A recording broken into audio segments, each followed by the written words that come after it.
My name is Michelle, I'm 27 years old, and this is a story I never thought I'd tell publicly. Not because I'm ashamed, but because it still burns like an open wound every Christmas. If you're hearing this for the first time, make sure to subscribe to the channel. You'll understand why as the story unfolds. What happened that night changed everything I knew about family, love, and justice. And if my story can warn even one person about what blind trust and silence can cost you, then maybe it's worth reopening the scars. It was Christmas Eve, the kind of evening where the world outside was wrapped in quiet wonder, the streets glittering with fairy lights, and every house on our street glowing like a postcard. Inside our family home, though, the air was heavy with unspoken expectations. My father, Richard, loved to make a show of generosity, as long as there were witnesses. Our house smelled of roasted turkey, cinnamon, and tension. My sister, Vanessa, sat near the tree, her smile wide and practiced, the kind that had always gotten her everything she wanted. She was 3 years older than me, the golden child, the mirror image of our mother in both beauty and manipulation. "All right, everyone," Dad said, his voice booming through the living room. "Let's make this Christmas one to remember."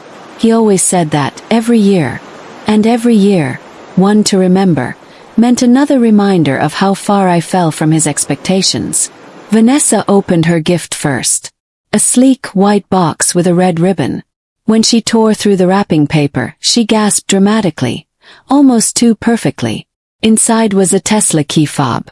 "Wait, are you serious?" she squealed, covering her mouth. "Dad, Mom.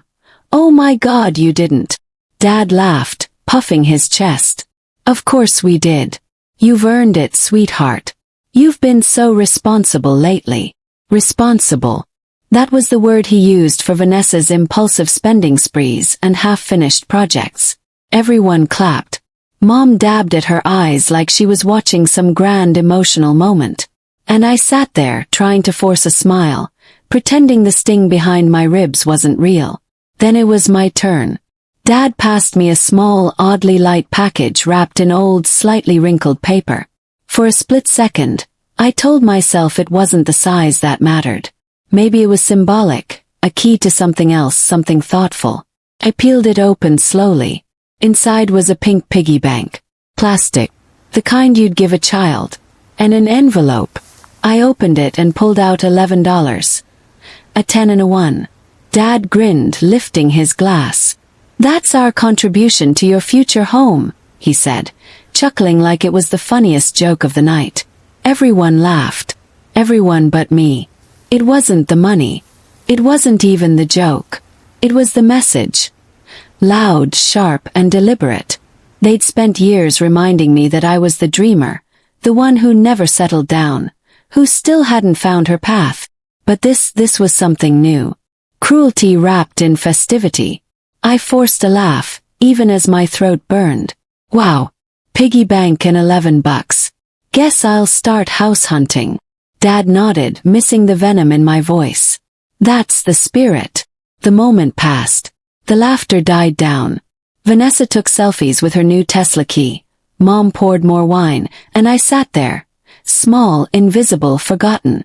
By midnight I'd made up my mind. When the clock struck 12 and everyone was half drunk and sleepy, I went upstairs quietly. Packed my things. Just enough clothes to last me a while. My old laptop. Notebook. My grandmother's locket. I looked around my childhood room one last time. The fading posters, the chipped dresser, the window I used to stare out of when I was younger, wondering if life would ever start to make sense. It hadn't yet. But maybe it would once I left. Downstairs I could still hear Vanessa laughing, her voice carrying through the walls. Dad's voice joined hers. Loud, confident, proud. He had no idea I was walking out of his house for the last time. Before leaving, I took the piggy bank from under the tree. Not because I wanted it, but because it felt symbolic now. A reminder of the line they drew that night. The night they told me exactly what I was worth. It was freezing outside. My breath came out in white puffs as I loaded my bag into my old car, a rusted silver Corolla that sometimes refused to start. But that night it started on the first try. I drove aimlessly for an hour, the roads empty, the radio humming faintly in the background. By 2 a.m. I found a cheap motel on the edge of town and checked in under my own name. That's when my phone buzzed. A message from Dad. Dad, don't forget to pay the rent. My chest tightened. Rent. Then I remembered. He still owned the apartment I'd been renting. He'd technically helped me by buying it years ago after my first job. I paid monthly, but the arrangement gave him leverage. Control. I stared at the text for a long moment. Then I smiled. I opened my banking app, transferred exactly $11, and sent it back with a message. Me, that's my contribution to your future peace. What happened after that? Well, that's where the story really begins. Leaving wasn't the hard part. The hard part was watching how quickly they replaced me, how easily my absence became another family anecdote. But they didn't know what I knew. They didn't know what I'd found in Dad's office a few weeks earlier, before Christmas. They didn't know that I'd seen the documents, the transfers, the secret accounts tied to the company. And they had no idea that their golden daughter's Tesla was paid for with money that wasn't theirs to spend. Not yet. The morning after I left felt eerily quiet, like the world was holding its breath. The motel room was small, with faded yellow curtains and the faint smell of cigarettes that no cleaning spray could ever hide. The kind of place people stayed when they didn't want to be found, and I fit right in. I sat on the edge of the bed, staring at the piggy bank. It was ridiculous, really. A cheap pink thing with a smiling cartoon face. I almost threw it out. But then I thought about Dad's smirk, about Vanessa's laughter, and something inside me shifted. That piggy bank wasn't a gift. It was a message. And messages deserve replies. I opened my laptop. I wasn't sure what I was looking for at first. Maybe distraction. Maybe closure. But curiosity, or maybe something darker, pulled me back to an old email thread from weeks before Christmas.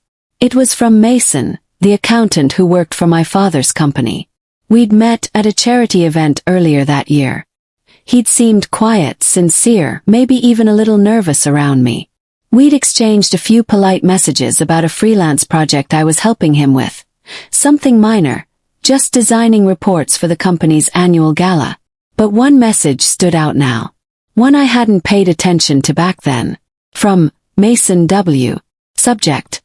Found something odd in the transfers. Hey Michelle. Probably nothing, but when you have a moment, can we talk about the internal fund accounts? Some numbers don't add up. At the time I'd ignored it. I wasn't involved in the company anymore. Not after Dad had shut down my proposal to start a community outreach branch. We don't fund hobbies, he'd said. Now, staring at Mason's email, I felt my pulse quicken. I replied. Me. Hey Mason, I know it's been a while. About those odd transfers. Do you still have access to them? I didn't expect an answer. But within 15 minutes he replied. Mason, Michelle. You okay? I thought you weren't involved anymore, but yeah, I still have access. Why? I hesitated before typing back. Me, let's just say I'm curious. He suggested meeting at a small cafe downtown. I agreed, though a part of me wasn't sure if I was ready for whatever he was about to show me. The cafe was nearly empty when I walked in. Just a few people hunched over laptops, the sound of steaming milk filling the silence. Mason was already there, his shoulders tense, a laptop open in front of him. Michelle, he said, standing awkwardly. I wasn't sure you'd come. I wasn't sure either, I said. But here I am. He gave a small, nervous smile. You look different. Left home last night, I said flatly. Family Christmas went as expected. He looked like he wanted to ask, but didn't. Instead, he turned the laptop toward me. Okay, he said. So, about those transfers. The screen displayed a list of transactions, dates, amounts, and names. Most of them were small, routine company expenses. But every few lines, there was a pattern. Larger sums wired to what looked like consulting firms.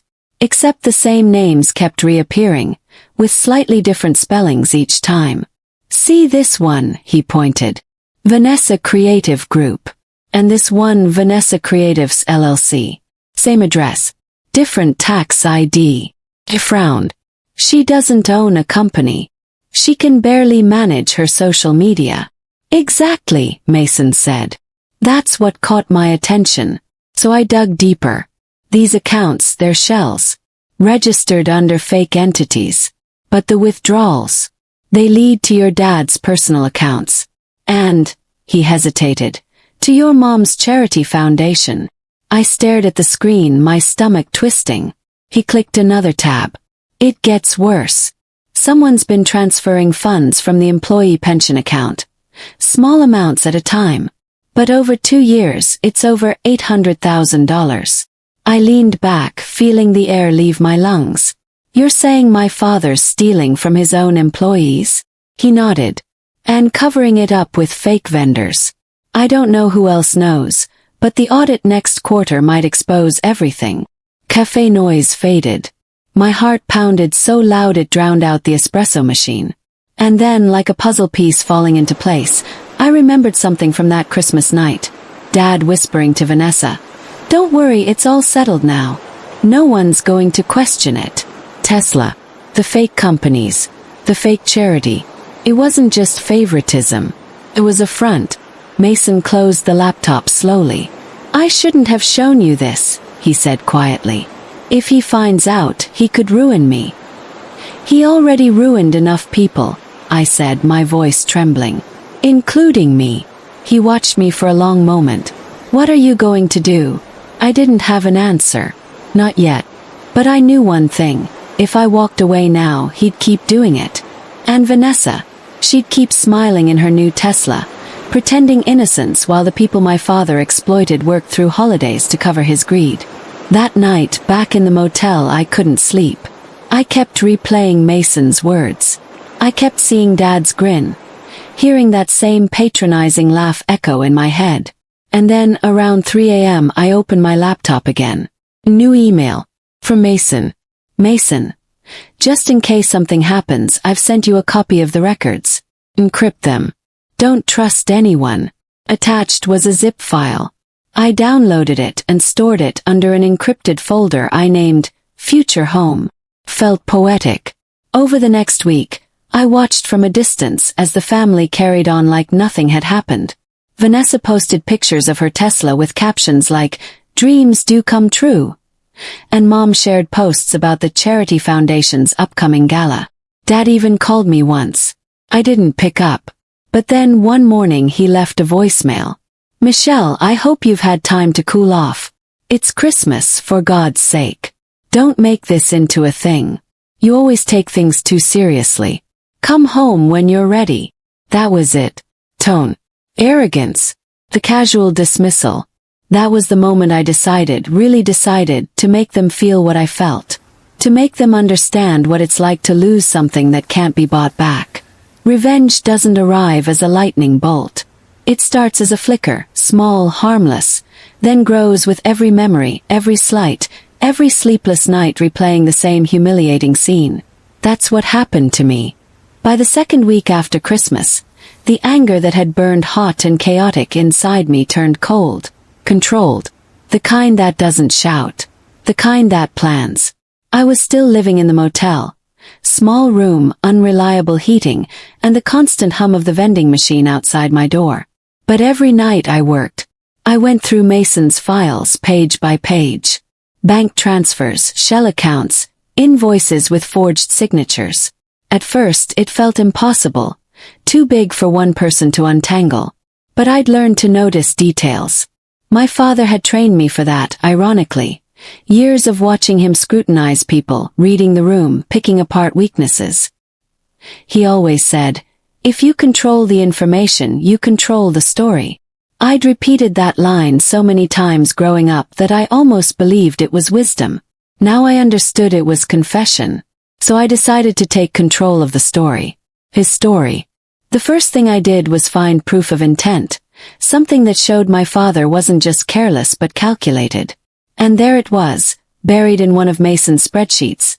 A series of internal memos with initials RW and VR, Richard and Vanessa, authorizing consulting payments. The amounts matched the Tesla purchase. It was perfect. Still, I didn't want to rush. I wanted him to feel secure, the way he made me feel small and insignificant every Christmas. I wanted him relaxed, confident, untouchable. So I waited. I called Mason once, told him I was handling it. He was hesitant but didn't argue. I think part of him was relieved. Another part afraid. "Michelle," he said over the phone, "whatever you're thinking, just be careful. Richard's not the kind of man you can outplay." "Then he won't see it as a game," I said softly. "He'll see it as family business." The first move was symbolic. I created a new social media account under a fake name, Lena Cross. I used it to follow Vanessa, her friends, and the company's PR team. Slowly, I began posting innocuous things: business ethics quotes, charity-related news, corporate whistleblower stories. Subtle, harmless, unnoticed. But I also began leaving quiet comments on their posts. Vague phrases like, "Integrity starts where secrets end." "Some gifts cost more than they seem." Nothing direct. Nothing actionable. Just enough to make Vanessa's picture-perfect world twitch at the corners. Then I began sending anonymous tips. Not to the police, not yet, but to local journalists who covered business corruption. I sent screenshots of the fake vendor accounts, redacted names, and one telling line. "Follow the Tesla." A week later, the first article dropped. It didn't mention my father by name, but the description was clear enough for anyone in the city's corporate circle to know who it was about. Anonymous whistleblower alleges misuse of employee pension funds in family-owned corporation. The fallout was immediate. I watched from my motel room as Dad went on TV, polished and angry, calling it a misunderstanding. Vanessa posted tearful Instagram stories about supporting Dad during hard times. Mom went quiet online. That somehow pleased me the most. But it wasn't enough. Scandal could fade. Reputations recover.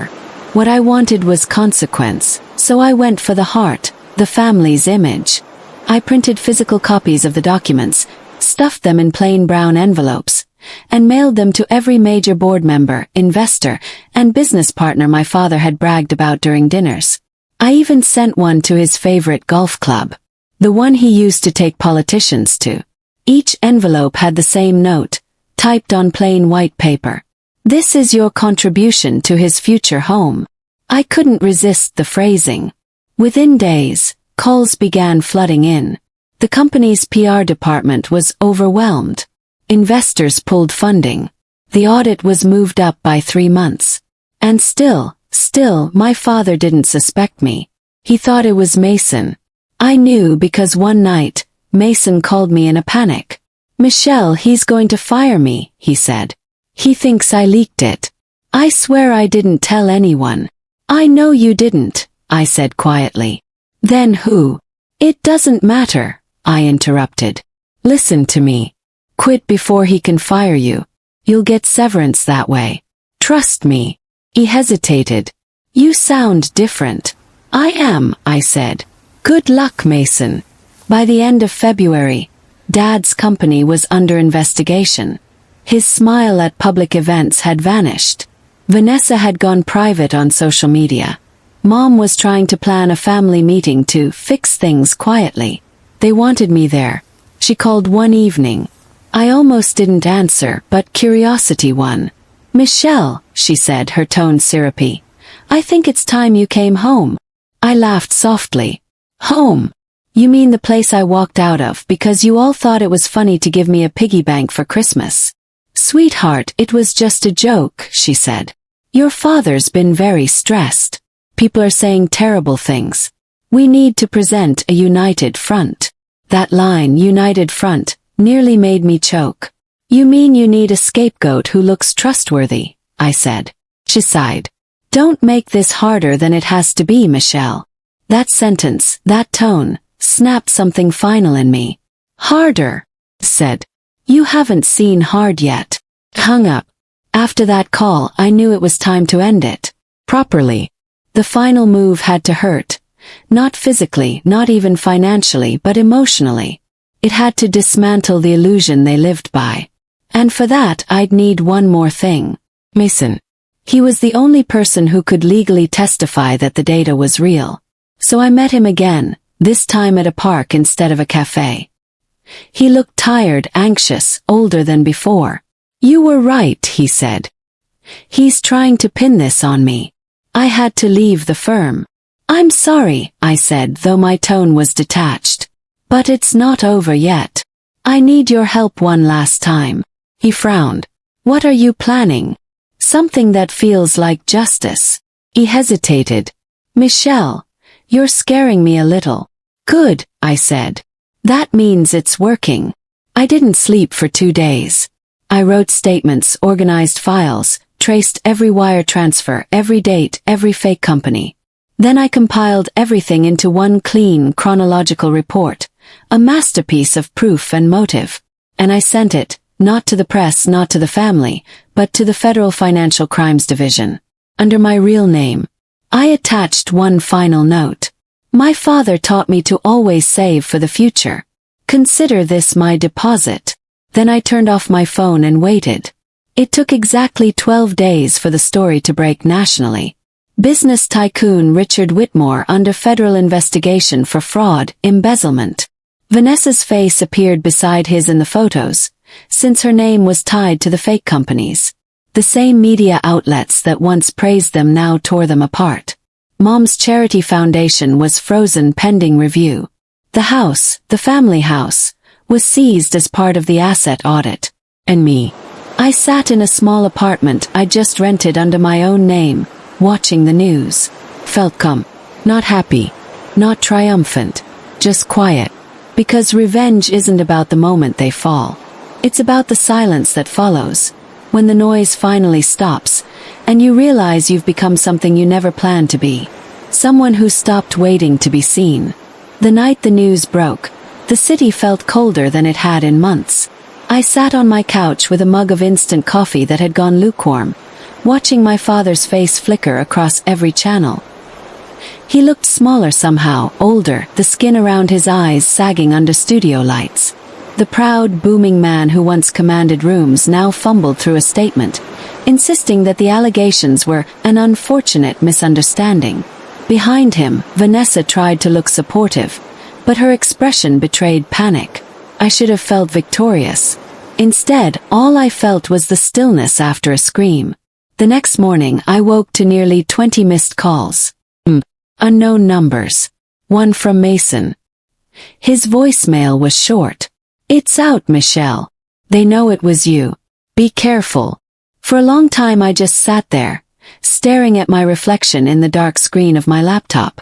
Part of me had known this moment would come. You can't pull a thread that big without everyone noticing whose hands were on it.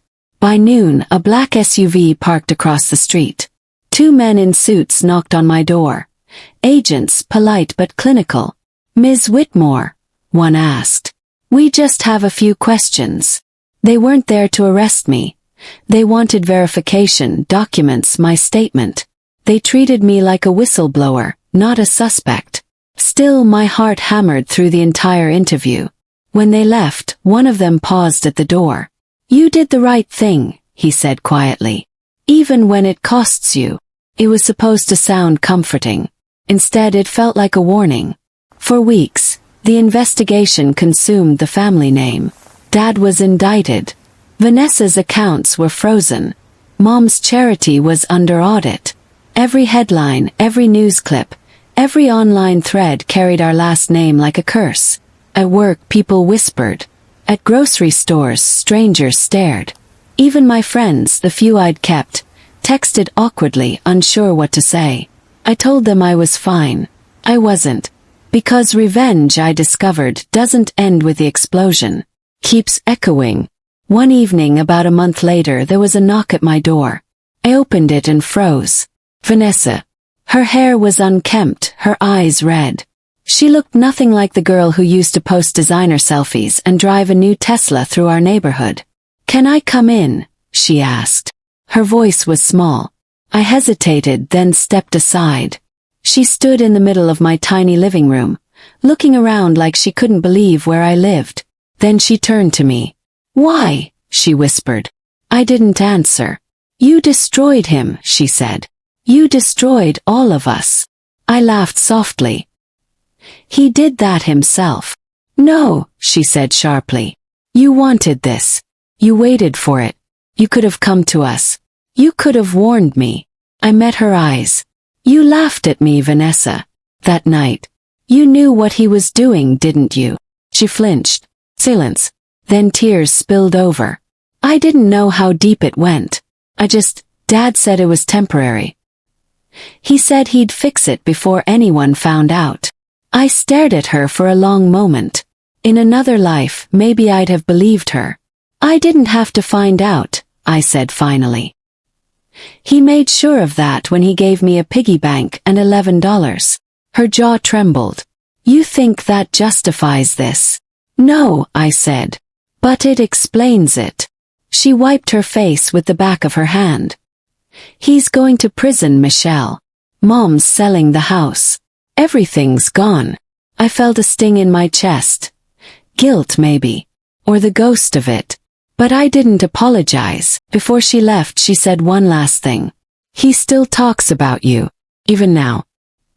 He says he wishes he'd seen what you were capable of. Then she walked out. That night I couldn't sleep. I replayed every step of my plan. The clues, the emails, the press, the satisfaction of watching him fall. But now, when I pictured his face, all I saw was exhaustion. A man broken not by law, but by realization. Had I really wanted him punished? Or just seen? The question haunted me. A few weeks later, I got a letter in the mail from a federal detention center. No return name, but I recognized the handwriting immediately. Michelle, I suppose congratulations are in order. You finally proved yourself capable of something grand. I won't pretend I didn't earn some of this. Maybe I did. But if you think justice is clean, you'll learn it isn't. I taught you to save for your future. You've spent everything on the past. Dad. I folded the letter carefully and placed it in the piggy bank that still sat on my shelf. The same one from Christmas night. It was almost poetic, keeping his words locked inside it. Spring came.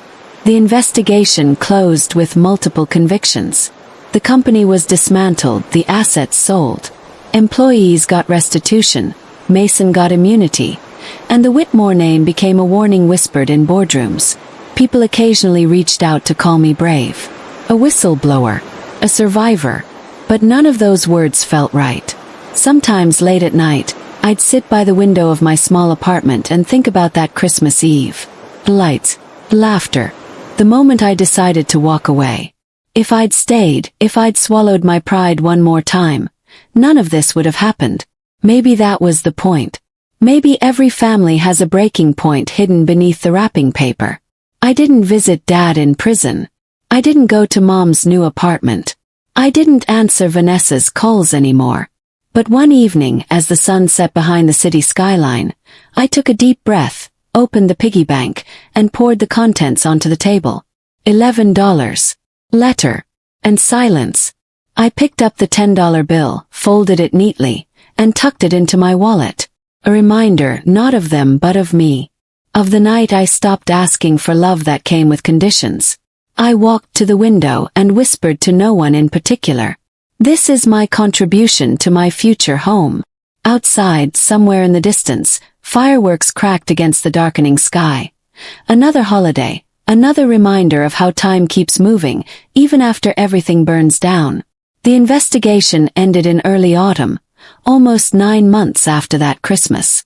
I remember because the leaves outside my window had just started turning the same copper color as the old photo frames I'd packed away years ago.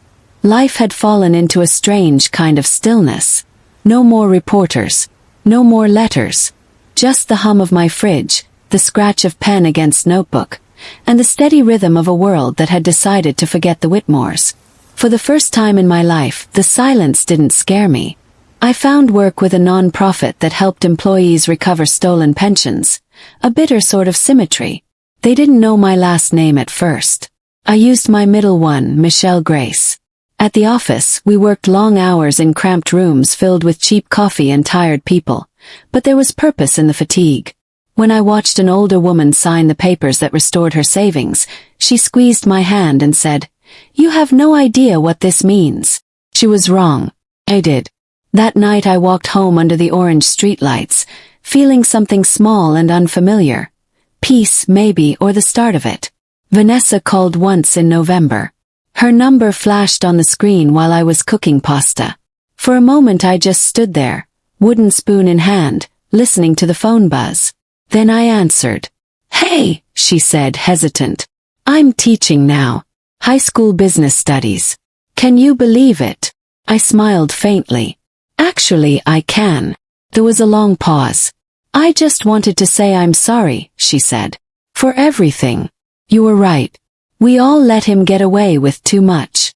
I swallowed the lump in my throat. "We all did what we knew how to do back then." "Do you hate me?" she asked.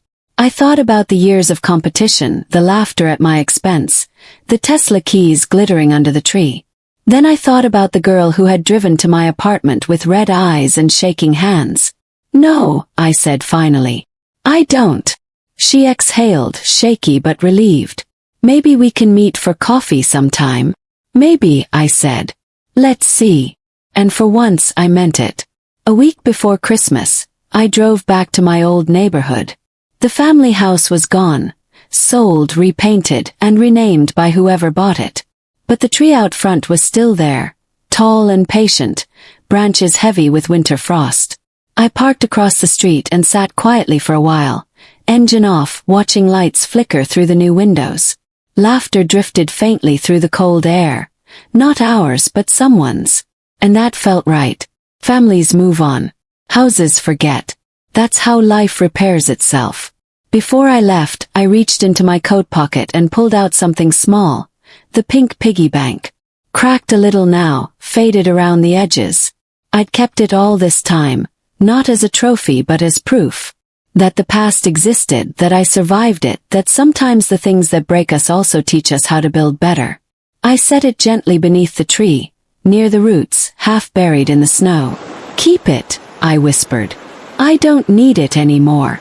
Driving home, I rolled down the window and let the cold air sting my cheeks.